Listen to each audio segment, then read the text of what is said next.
Olá! Nesse vídeo de hoje, o tema que a gente quer conversar é o seguinte: recuperando a alegria de viver. Não sei se você já passou, já sentiu um desconforto em sua vida, como eu já passei, já senti, que em algum determinado momento da nossa vida que a gente é impactado por algumas circunstâncias e um sentimento que tira o brilho, tira a alegria da gente de viver. Já sentiu isso?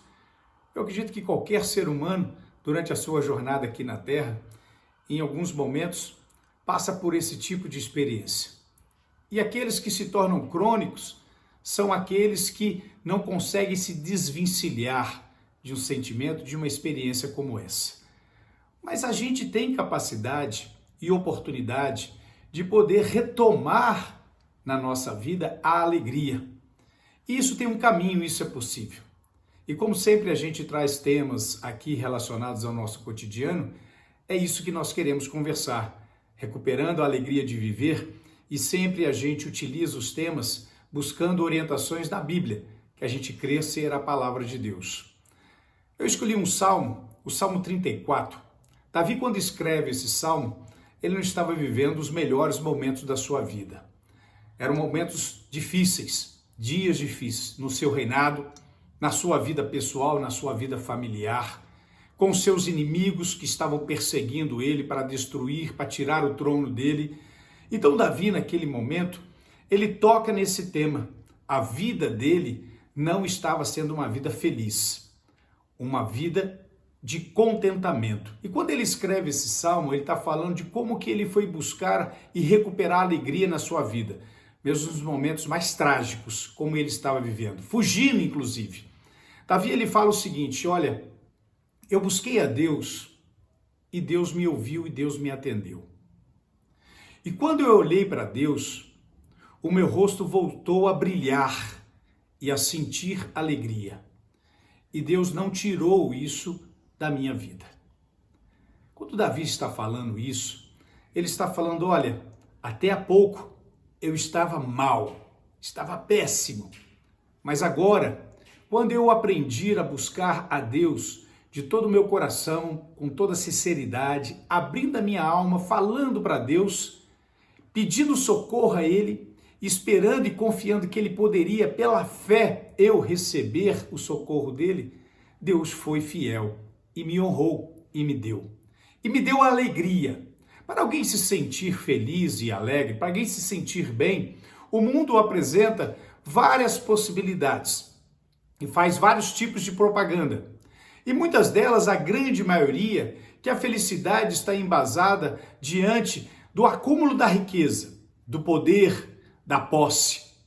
Mas quando Deus ele trata esta questão com cada um de nós, Jesus, que é o Deus encarnado, ele nos mostra que a alegria não pode ser através das coisas ou buscar a alegria através dessas situações. Mas o que Jesus mais evidencia é termos intimidade com Deus, conseguimos nos relacionar com o próximo, mesmo que algumas circunstâncias esse próximo possa ser os nossos inimigos. Porque ele fala: orai pelos seus inimigos, socorre o faminto, o necessitado. Porque quando Jesus ele dá exemplo disso, ele mostra que quando ele exerce o ministério aqui na terra, ele só sentia o contentamento quando alguém recebia algo dele.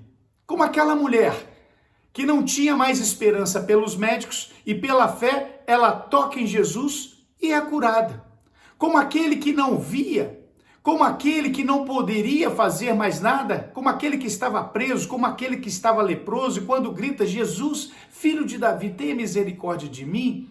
E quando percebe que Jesus olha para ele, fala com ele, ou toca nele ou nela, Jesus, a única coisa que ele transmite de si é o amor, é o bem ao outro.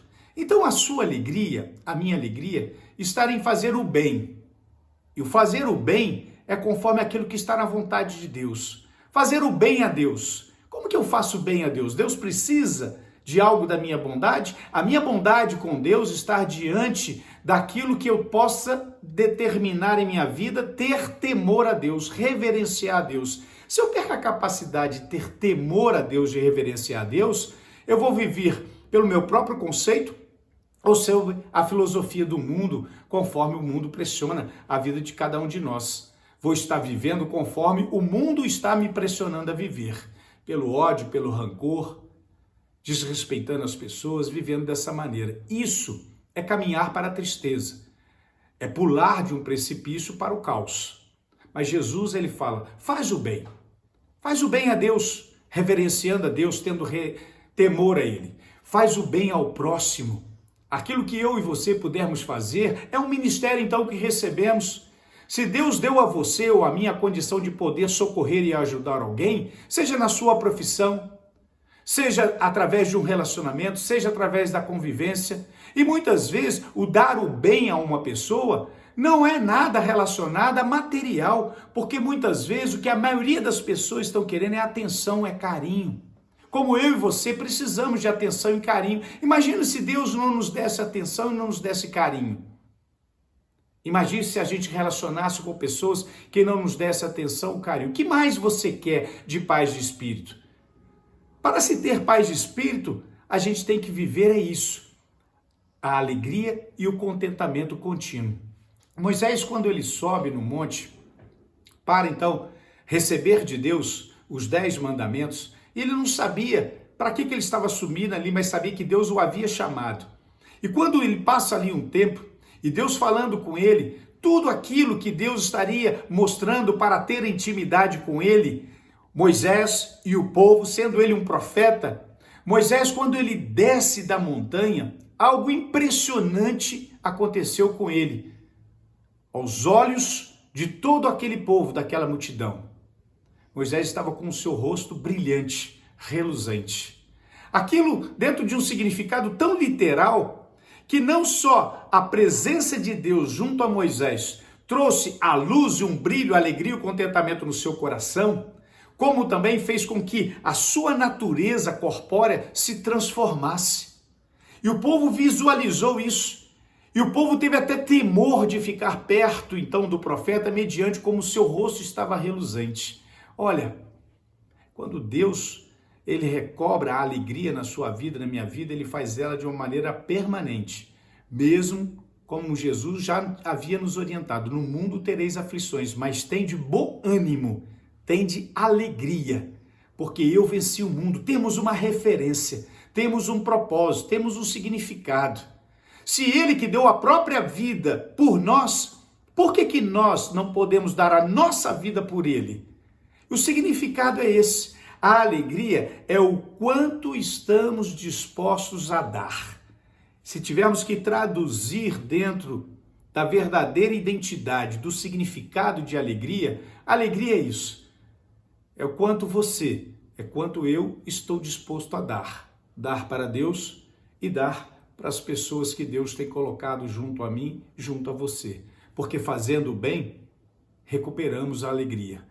Ao invés de sermos egoístas, nos sentindo mal, tristes por supostas perdas que possamos ter, Deus, ele muda a realidade disso. Me busque, tenha intimidade comigo, porque você ainda tem muito para dar. Portanto, aquele que está com Deus, ele não perde. Por mais que ele possa dar, ele só ganha. Porque o quanto mais dar é dádiva, quanto mais damos é bênção. E se damos, nós vamos nos desprendendo de nós mesmos, de tudo que tenta nos aprisionar, para vivermos aquilo que Deus realmente quer viver em nós, ofertando para as pessoas. E o maior presente que a gente pode dar para as pessoas é falar disso, da alegria, do amor que Deus tem, que Jesus tem por cada pessoa. Então, volte à sua alegria. Em Deus, você pode estar sendo feliz. Que Deus te abençoe. Um forte abraço.